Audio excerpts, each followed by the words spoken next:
My name's Sean Finter, and I am going to take you through 8 ideas that I believe will dramatically impact almost every bar and restaurant. And I've put this process into place hundreds of times myself for clients, and it has a dramatic effect on not only business flow, but revenue and ultimately profitability. This might be the most profitable video you've watched in some time. How I want you to think about this is it's a optimization checklist. If I was an investor in your bar, you would have a designated member of the team who would be focused on optimization for one quarter. It could change every quarter, or you can keep the same person in place, but we're constantly looking to optimize the bar. They're constantly changing organisms, and they are difficult to keep running unless you use a system like this, and it makes it quite simple. You know, even if you set it up perfectly the first time, things change, right? Marketing changes, so your guest tastes change, products, you get new products in, you lose some, storage needs, equipment. So we're constantly looking to run through this checklist each time changes are made in your bar. With this, you're going to get these worksheets, checklists, step by step. You'll be able to go through this process with your team. Ideally, you know, the bar manager or the AGM would take this project on and have 2 or 3 members of the bar team help them out and really look to put these changes in place. It's important to understand up front too that there's no one big win here. It's a lot of 1%, 2%, 3% improvements that you're going to be able to make in your business. These are client results. A client of ours in Los Angeles had put in 3 bars, and their growth, you know, to crank profitability up 10%, 23%, 9%, right? Real results. These are very common results. It's actually quite easy to get these sorts of gains. So I want you first to understand that each venue, and inside that venue, I want you to think about your bar stations as an independent station, right? So it might have 1 bartender at it. It could have 2 and a bar back. So you want to look at that and say, okay, what is that capable of? And as we think through this, you're going to find that every bar that you have has a revenue cap, which means no matter how many more people we push in the room, you can only get a certain amount of dollars per hour out over that bar. And once you hit it, that's what it looks like a ceiling gets created in the business. And what I want you to do is to pick a number.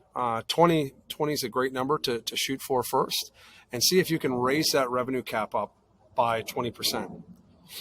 Okay. And so we're looking to say, okay, if this is, you know, station 1, station 2, station 3, each of these is going to peak out, and we're looking to push that envelope. There are 3 critical numbers that every single bar and restaurant operator should have front of mind.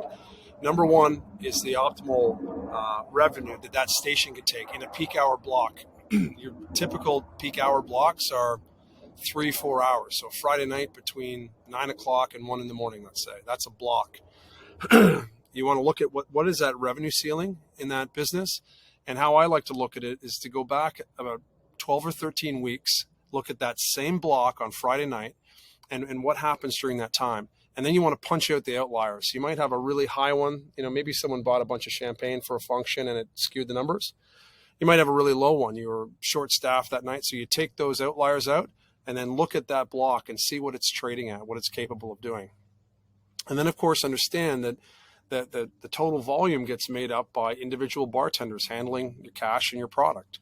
So you want to also understand their ability. You know, is that bartender capable of $600 per hour or $450 per hour? Very important when it comes to scheduling. So the 80-20 principle says that 80% of your business is typically done in about 20% of your hours of operation.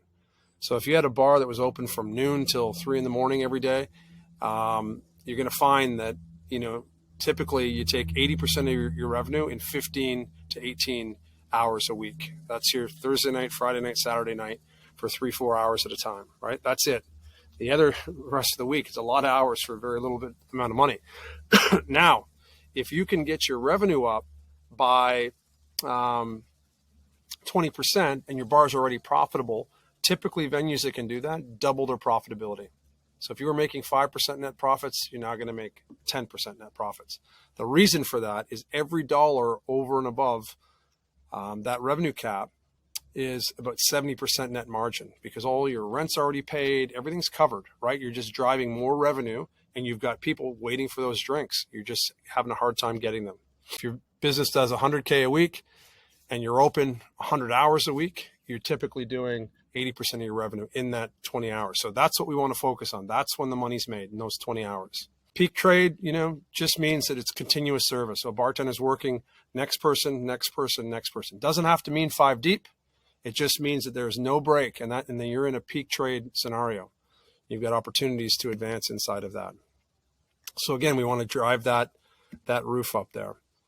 And then understanding the size of the prize here. When you look at, say this is a big station, right? The main bar, and then you have the service bar down at the end there.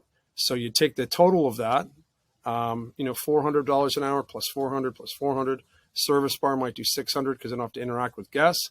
And that's what your total beverage cap is, right? It's locked. It hits that ceiling. And then if you think about it, if in that time you did $5,000, you made a 10% net profit on that money, you make $500 during that 3-4 hour period.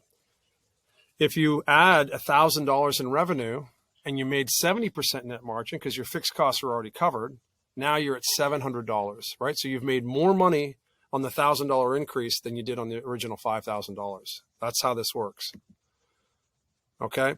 Now, while we're in the numbers here, I want you to think about the fact, if a bartender is doing $600 per hour of beverages for you, that's $10 a minute or 16 cents a second, right? So if that bartender can do 16 cents a second, every second counts, right? Walking over there to get something for 10 seconds, that's $1.60. Coming back, $1.60 of drinks that aren't going in the register.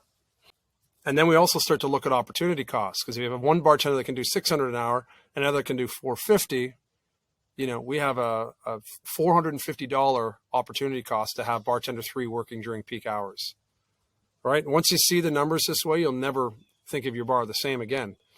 You want to run it like a racehorse. You want to stack everything in your favor. Okay, so 8 quick things for you here to jack these numbers up. Number 1, simple. Streamline your products. 80% of your sales also come from 20% of your items, right? So you've got a ton of stuff that you do not need in your bar, right? So you want to streamline. No dead stock. And what I did is lock in categories. So I say, all right, we have 6 gins, 10 whiskeys, whatever your numbers are. And if someone wants a new one in, they're going to have to tell me which one I'm taking out, and I'm going to run out of stock because we don't have any dead stock. 1 in and 1 out, right? Keep your product line tight. Don't tie your cash up in this, and teach your staff how to sell. You don't need 100 gins. Just have 5 great ones and have them sell that gin, right? Tell the customer why you have it, why you think it's special, why you think it's worth them trying. You want to clear the clutter, all the crap that gets put behind a bar. The cockpit in the bar is the most valuable real estate that you have. You want it to be clear of clutter, just focused. And then the cocktail list. I don't know why people think they need 60 drinks on a list. As a customer, I don't want to read 60 drinks. I want to know that you know how to make 10 or 15 amazing drinks, and I'll pick one of those and go with it, right? Most bars, the cocktail lists get created by the best staff and for the best staff. Your cocktail list needs to be wrapped around your weakest bartender, because that person has to make it during peak hours as well if they get scheduled. What you do is to take a guest and stretch them 40%. You don't need 100 new products that no one's heard of before. When they're in that decision corridor and the bar's 3 deep, you want to clear that corridor as quickly as possible. Get them something interesting, delicious, perfectly made, and off they go again. And if you do insist on having a larger list, I really recommend that you have a peak hour list.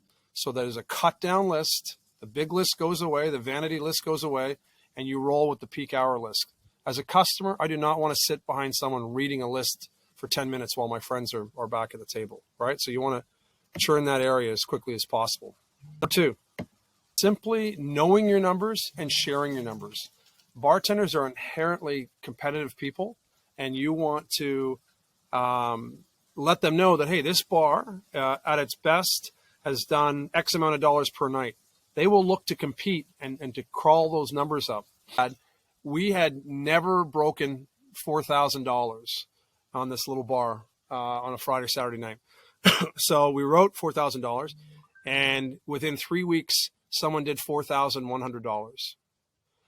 3 months later, they did $5,081, right? And again, that extra $1,000 from that one bar was worth about $700 in profit, right? So, they call it the Hawthorne effect. And the Hawthorne effect says that whatever you focus on and give attention to, it's going to get better. People know you're watching it, and they'll look to constantly evolve that number.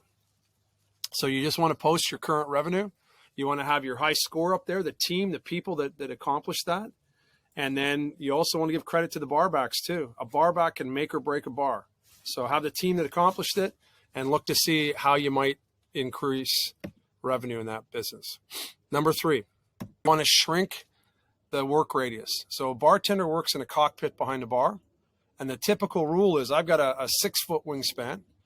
Typical rule is 1 step and a reach. So I can go 9 feet by just reaching and stepping, right? Anything more than that, if a bartender's stepping 2 or 3 times, it's too much. 16 cents a second. You want them on their feet, facing forward, pumping out drinks, right? So there's that 9-foot cockpit. And it really, and you want to look at what's in there, right? It's not just the products. You got to have your garnishes placed properly. The bar products, if there's a sink available to that, all of these things got to be inside that 9-foot reach. Now, if you find that the bartenders are wandering, what we do is we take a piece of tape, mark it 9 feet, and then have someone from the kitchen spend a few hours sitting at a high top, watching the bar during peak hours. And every time a bartender walks by that piece of tape, you write down what they were getting. It might be draft beer taps. They're only over there. It could be this particular product that happens to be used in a cocktail now that we never used very often before. It could be a tool that they're going to get. So you want to see what's possible to bring inside that area and just write everything down, have a meeting afterwards and see what you need to take out and what you need to put into that area. Number 4, bar standardization. If you watch some of the busiest and best bars in the world, the bartenders could literally work blindfolded, right? Every bar is the same.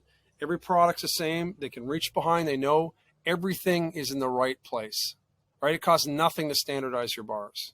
One of these little gizmos here for $30, it's incredible. You start putting par levels on, saying, hey, there's 4 bottles of Tanqueray here. This is there, and so forth, right? You get everything standardized. Your bartenders will resist it at first. They hate things changing, but you get it locked in and standardized, and it changes every season, right? Or every time you change your cocktail list. You want to look at every single aspect of your bartender, map it, document it, and make sure they stick by it. And it just increases that 16 cents a second, keeps putting money in the till. Number 5, this is heartbreaking for me to see. A lot of businesses manage their labor. They take the revenue of the bar and divide it by labor, come up with some made up percentage and try to stick to it. You want to do the opposite. You want to see how much labor you can add that keeps moving the revenue number, right? You want to find the amount of labor, not the least amount of labor, right? You've only got 20 hours a week to make your money. And the labor that we're talking about in most countries is minimum wage labor, right? So you want to see what you can do. So you want to add support staff, right? At all of my bars, we had bartenders, we had bar backs, and we had others, that helpers that would come in for 20, 30 hours a week, just during peak hours. They'd be an extra pair of hands to take the rubbish out. They could run and get ice. We had something broke in the ice well. That's another person that gets pulled in and just cranks stuff out. So yeah, you want to identify how many people is the optimal amount of people. And it's a difference between, revenue chess or checkers, right? A sophisticated operator is constantly looking to drive revenue, drive profitability, and you do that through hours and then smart hours. And it's really important to understand that, your 3 best people might not be the 3 best people to work together. You think about the American basketball team. We had all the NBA stars, and they got beat by Turkey or somebody, because they were a better team. But individually, they were certainly the top players in the world. So you want to assemble teams for performance and output and flow. I want to look at peak hour station revenue, and then how much labor gets applied to that. Some easy numbers here.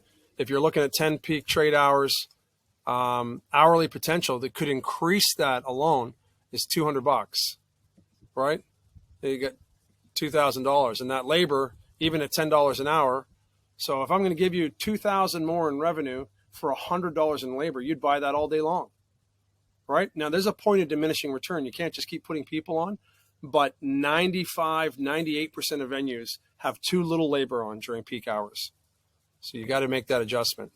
So like I said, a utility player, we trained all of our utility players to be able to work in 3 different positions: support the host, support the servers, support the bartender. Same in the back of house, support the dishwasher, support the line. So that one extra person can be amazing. You could have an extra host on, that could add revenue. You can have an extra bar back on, an extra bartender. And a lot of people say, oh, my bartenders are worried about the tips and everything else. You don't worry about your tips. It'll all work out. You know, if we're driving an extra couple thousand in revenue, that's going to be an extra $400 in tips for you guys. Number 6. Number 6 is, you know, having a clipboard up in the bar and that 1%, asking your staff constantly think, what would make us 1% faster, right? You know, so having benchmarks to say, this is what this bar should be performing at. Having all hands on deck. So during peak hours at my bars, we had this little green light that was in each room, and customers never noticed it. But when that light went on, that means no smoking, no eating, no sitting. I don't care if you're the GM, you're the owner, up on the floor. Let's get cranking cash in. Portable bar, could that add something? Batching, mini cocktails or mini bottles, keg cocktails, the speed menu I talked about earlier. So we're constantly looking, how could we add 1% more and get 1% faster? Last 2 things here, you want to make sure that you know what everyone's capable of. So I mentioned earlier, you could have a bartender, you have performance criteria, right? So it could be speed, pouring accuracy, number of cocktails they can make perfectly, whatever that might be. And you want to see, just good, better, best, right? So you want to have your best people and your best shifts. That makes sense. But I can tell you, like, most staff don't know who is the best. They know who's been there the longest and so forth. So on this grid here, imagine having someone scheduled that does 400 an hour over 300. You have 4 peak hours at a $300 differential. That's $1,200 less that would hit the register, right? You need to know who your people are and what they're capable of. So you want to look at that output capacity and make sure that you're not having this sort of shortfall in your business. And setting some criteria for your staff, sales, pouring accuracy, cocktails, whatever it might be. And then what I like to do is use a tier system, the ski system. So we had green bartenders, green circles, we had the blue squares, and we had the black diamonds. And you were one of these, right? Top 20% were black diamonds, bottom 20 or the new people were green, and everyone else was blue. Easy. This meant that if you wanted to trade a shift, if you were black diamond, you could trade with anybody. If you were blue, you could trade with other blues or green. If you were green, you could only pick up green shifts, right? Makes sense. Then you don't have people that are a $300 differential trading shifts with each other. Isn't that client had some fun with it? They had a deckhand, a crew, a first mate. They had a pirate theme, and had some fun with that. Number 8. Now we know who the staff are. Now let's look at the shifts. So we take a shift, and we say, okay, we're busy, Thursday, Friday. Yeah, we know that. So on those nights, you have to have, the majority of black diamonds there and some blues at work. You might also have lunch. It's busy as hell. So they only have one bartender on. And then you want to have those tiers. So again, a blue can only trade with a blue and a green. Black can work anywhere. Green can only work the green shifts. Or you're scheduled with a black diamond to get that mentoring and that coaching as you go. And they can swap shifts. They know who's who, and they constantly look to improve their game. Blue, black, green. Again, this is, putting this in place at this venue here. Inside of 8 weeks, they saw this sort of growth, and you can too. So that's it. 8 steps. You could do one of them. It'll make a difference. If you do all of them, I promise you. And if you measure and constantly post and share results and talk about it, you will see massive improvements to your bar. This might be the only video you watch that could literally double your profitability. So good luck with it. You got any questions? Sean at Bar Lounge. Cheers.